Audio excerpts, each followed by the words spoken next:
Dhaggeeffattootaa fi hordoftoota peejii keenyaa guyyaa har'aa meeshaalee aadaa Oromoo muraasa maqaa isaanii, faayidaa isaaniitii fi maal irraa akka hojjetaman akkasumas ammoo guyyaa akkamii akka itti fayyadaman wal isin barsiifnaa. Waan dursinee qorii irraa eegallaa jechuudha. Qoriin maalirraa akka hojjetamtee fi faayidaa isii akkasuma ammoo maal akka itti fayyadaman yoom akka itti fayyadamanii fi maal keessa akka fayyadaman isarraa eegallaa jechuudha. Qoriin kan inni irraa hojjetame muka heexoo irraa, muka heexootii qorii naadoon isii jechaadha. Kurran isii kan inni irraa hojjetame wiixaa fi kalaalaa irraa hojjetama.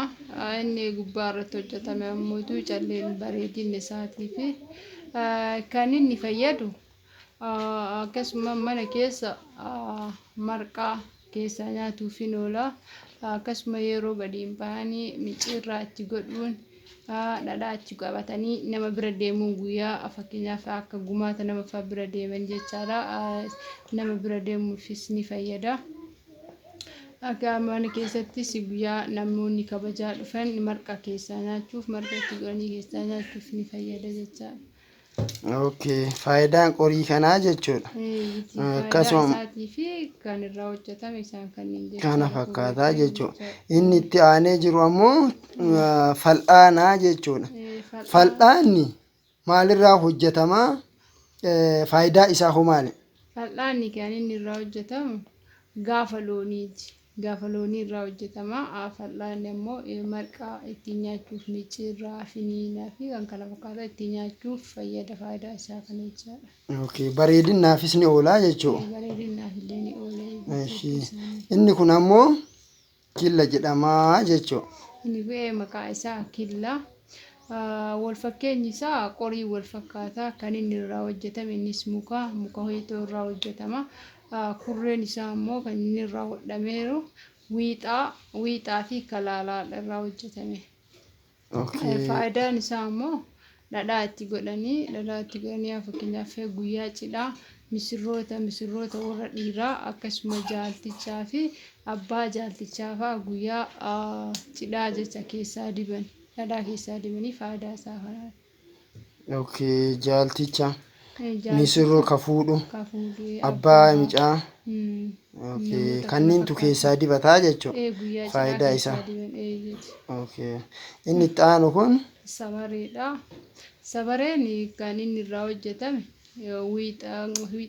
wiixaa fi sutaan isaa wiixaa ta'ee kan irraa hojjetame kalaalaa fi wiixaa irraa hojjetame.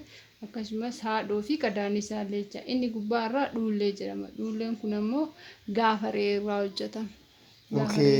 Dhuulleen gaafaree irraa hojjetama. Faayidaa isii ammoo aannan itti buusanii keessaallee buusanii akkasuma dhuullee isaatiin baay'inaan dhuullee isaatiin keessaa dhugama.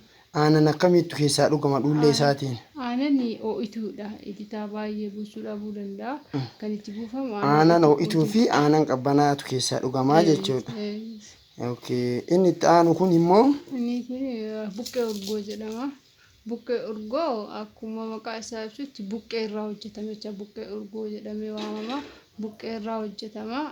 Inni faayidaan isaa dhadhaa bassanii itti buusanii dhadhaa bassanii itti buufame kana guyyaa cidhaa bariisaa guyyaa cidhaa warra misirrichaatu dubartoonni warra misirrichaa keessaa dibatan. Guyyaa cidhaa osoo hin taane bariisaa guyyaa cidhaa keessaa dibatan jechaadha. Bariisaa guyyaa cidhaa dhadhaa baffame kana keessaa dubartoota dibanii jechuudha. Dubartoota keessaa dibanii jechuudha. Dubartoota ollaatitu walitti yaa'ee keessaa dibataa jechuudha. Dubartoonni warri misirrichaa. Warra misirrichaa ta'e. Okay. Meeshaa itti aanu kun hoo? Itti aanu kun ammoo boraatiidha. Boraatiin kan inni irraa hojjetamu muka irraa hojjetama. Muka heexoo irraa hojjetama. Akkasuma immoo faayidaan isaa boraafachuufis ni oola. Akkasuma bareedinaa fi baay'inni isaa faayidaan akkuma qabu bareedinaaf illee meeshaa aadaa kunneen ni oola jecha.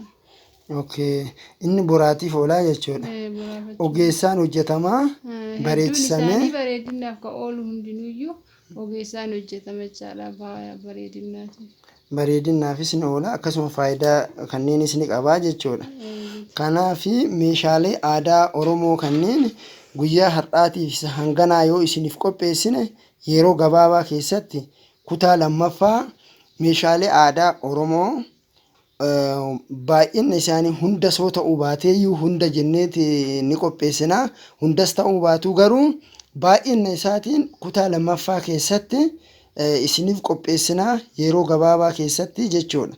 Kanaaf hangasiif obsaan nu eeggadhaa isiniin jennaa yeroo gabaabaa keessatti kutaa lammaffaan olagarraa hangasiif nagaan nu turaa horaa bulaa deebanaa isiniin jenna.